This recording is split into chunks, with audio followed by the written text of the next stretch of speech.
السلام علیکم ناظرین، ایک پل کی نصیحت میں آپ لوگوں کا ویلکم کرتی ہوں۔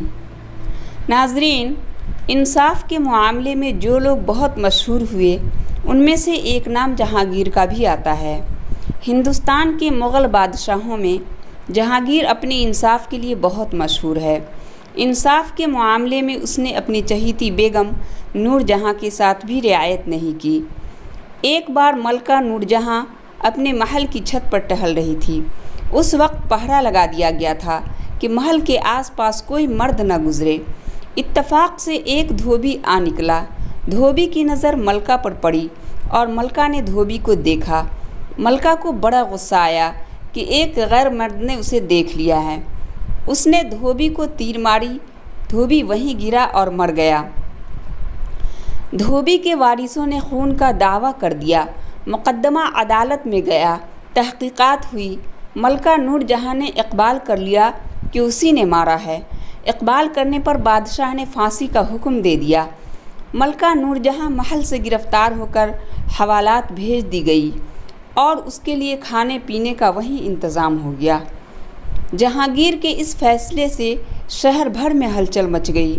اسی وقت لوگ نور جہاں کو بچانے کی تدبیریں سوچنے لگے۔ بادشاہ سے سفارش کی لیکن وہ فیصلہ بدلنے پر راضی نہ ہوا۔ اب کوشش یہ ہونے لگی کہ دھوبی منہ مانگا خون بہا لے اور خون کے بدلے خون ہونے سے ہاتھ اٹھا لے۔ دھوبی کے گھر والے بھی جہانگیر کے اس فیصلے سے بہت متاثر ہوئے۔ خون بہا کے بارے میں ان سے کہا گیا اور سمجھایا گیا تو وہ معاف کرنے پر تیار ہو گئے۔ انہوں نے معافی نامہ لکھ کر بادشاہ کی خدمت میں پیش کر دیا۔ تب جا کر نور جہاں کی جان بچی۔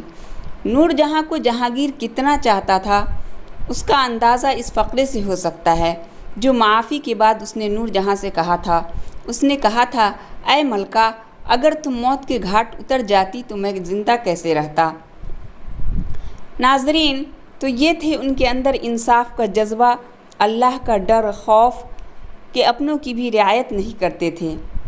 اسی طرح سے بہت سارے واقعات ہیں جس کا تذکرہ اگلے ویڈیو میں کریں گی ایک ایک کر کے انشاءاللہ۔ ناظرین، اگر ویڈیو اچھی لگی ہو تو ویڈیو کو لائک، شیئر اور سبسکرائب ضرور کیجیے گا۔ اللہ حافظ۔